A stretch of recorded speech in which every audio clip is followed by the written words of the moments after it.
Chères Vermelloises et chers Vermellois, contrairement à l'annonce faite dans le dernier agenda vermellois et suite aux récentes directives gouvernementales et préfectorales liées au reconfinement, mais également dans le cadre du plan Vigipirate, notre traditionnel défilé du 11 novembre n'aura pas lieu.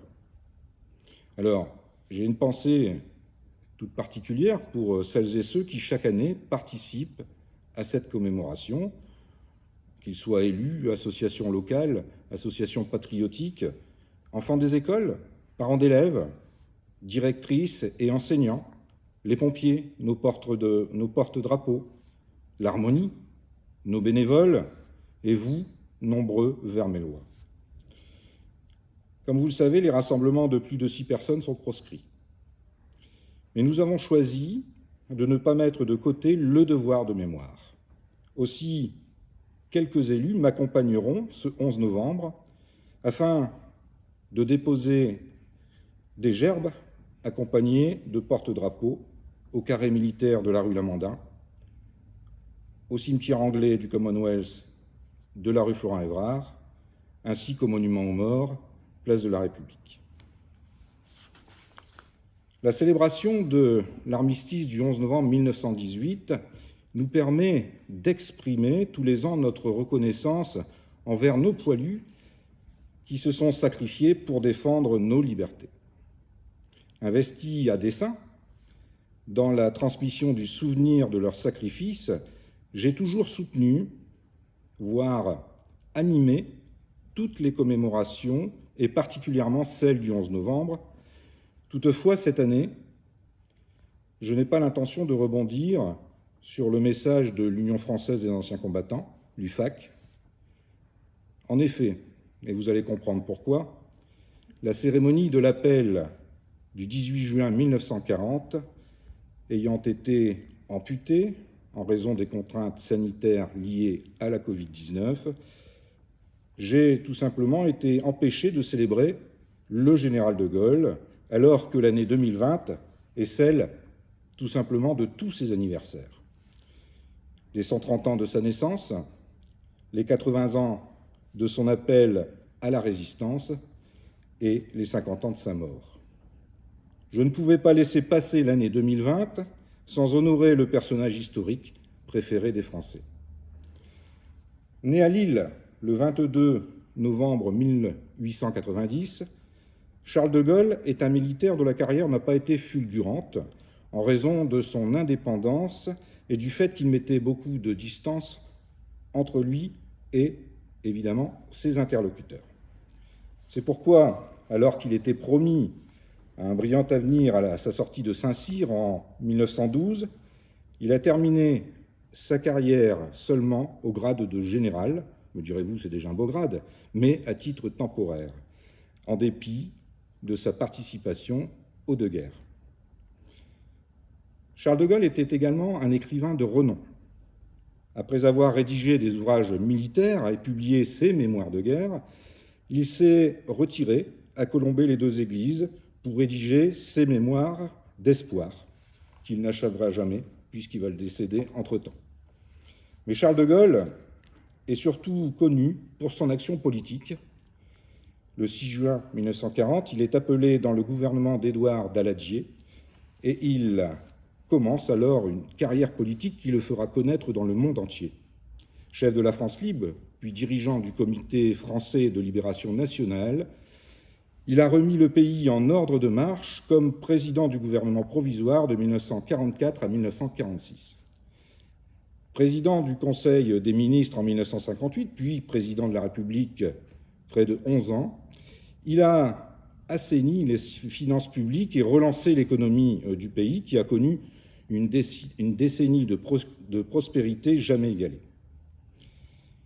Après avoir donné une nouvelle constitution à la France, il s'est soucié de la politique européenne et de l'indépendance du pays face aux États-Unis. Enfin, il a mené une politique de décolonisation et des exaltés qui ont puisé leur patriotisme archaïque aux sources d'un nationalisme étroit ont tenté de l'éliminer. Charles de Gaulle a été un modèle d'intégrité. Il a renoncé à sa pension militaire parce qu'il ne voulait pas cumuler traitement et pension. Membre de droit du Conseil constitutionnel à vie, il a refusé tout simplement d'être rémunéré pour cette fonction. Il a versé l'intégralité de ses droits d'auteur à la Fondation Anne de Gaulle. Il a décliné tous les honneurs et a été enterré dans l'intimité à Colombey-les-Deux-Églises. Homme de parole, il a eu le courage de se retirer en 1969 pour respecter ses engagements. Charles de Gaulle était également un excellent orateur qui avait la particularité de parler de lui à la troisième personne. Ses conférences de presse étaient très attendues parce qu'il avait un véritable talent de comédien. Une intonation très particulière qui captivait et, très bon écrivain, il connaissait la valeur des mots, très important la valeur des mots. Tout le monde se souvient de sa réponse à un journaliste qui s'inquiétait de l'étendue de ses pouvoirs. Qui a jamais cru que le général de Gaulle devait se contenter d'inaugurer les chrysanthèmes ? Point d'interrogation. Ou bien de cette réponse à Louis Vallon, qui s'est écrié « mort au con ». Il a soupiré « vaste programme ». Ou encore à un journaliste d'opposition qui l'interrogeait sur sa santé, il a répondu enjoué « je ne vais pas mal, mais rassurez-vous, je ne manquerai pas de mourir ». Alors qu'il a joué un rôle considérable dans l'histoire de France et bien au-delà, Charles de Gaulle n'était pas un idéologue. Homme de réflexion, d'action et d'ambition, il était surtout amoureux de la France. Il s'adressait à elle en l'appelant « mon cher et vieux pays ». Et il lui a permis de retrouver sa liberté, son indépendance et sa dimension universelle. Mais le général de Gaulle nous a surtout enseigné qu'il n'y a pas de fatalité à la soumission et que les hommes pouvaient choisir librement leur destin. Que ce soit en 1945 à Londres, que ce soit dans l'exercice de ses fonctions électives, que ce soit en mai et juin 1968 à Paris, de Gaulle a toujours résisté et a su dire non chaque fois que l'intérêt de la France était en jeu. Il a dit non à l'armistice signé en juin 1945 par le maréchal Pétain, non aux membres de sa majorité qui voyaient en lui un obstacle à leur ambition personnelle, non au régime des partis qu'il a aboli, non aux carterons de généraux en retraite, auteurs du putsch d'Alger, et non à ce qu'il a appelé la chienlit de mai 68, il nous renvoie alors l'image d'un politique qui a résisté aux pressions de la rue.